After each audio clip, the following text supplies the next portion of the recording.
À une semaine de la fête de Tabaski, l'effervescence traditionnelle qui précède cet événement cultuel ne se fait pas encore sentir. En effet, les abords du grand marché de la capitale, si grouillant de monde et bruyant de cette ambiance de foire foraine qui le caractérise, est relativement clairsemée encore une partie de la journée malgré l'approche de l'Aïd. Cette atmosphère ne reflète pas vraiment l'approche de l'événement de ce jour considéré comme étant la grande célébration festive du monde musulman.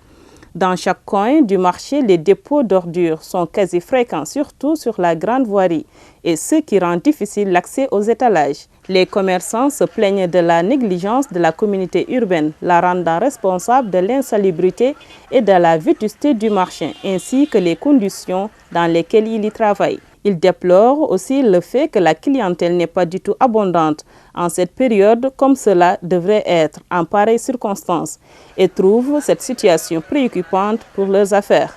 Ce vendeur de voiles et de robes donne ses impressions sur la situation.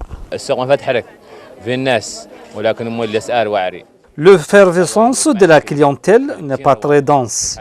La situation est difficile, surtout que les gens n'ont pas d'argent et que les marchandises sont devenues très chères.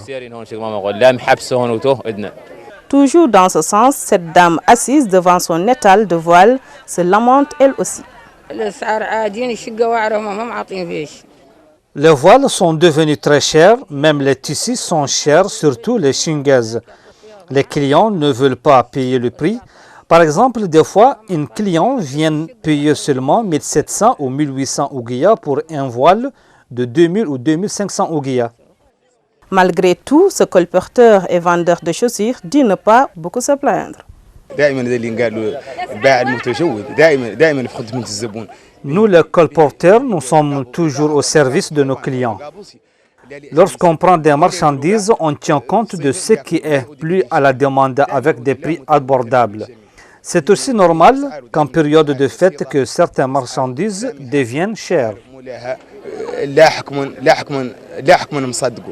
La fête de la Tabaski s'approche à grands pas. Les commerçants du grand marché de la capitale, malgré tous les obstacles qu'ils rencontrent, ont toujours l'espoir. Comme disent certains d'entre eux, ils espèrent que le lendemain sera meilleur. En attendant, la communauté urbaine, quant à elle, doit veiller à la propreté du marché pour qu'il puisse accueillir la clientèle.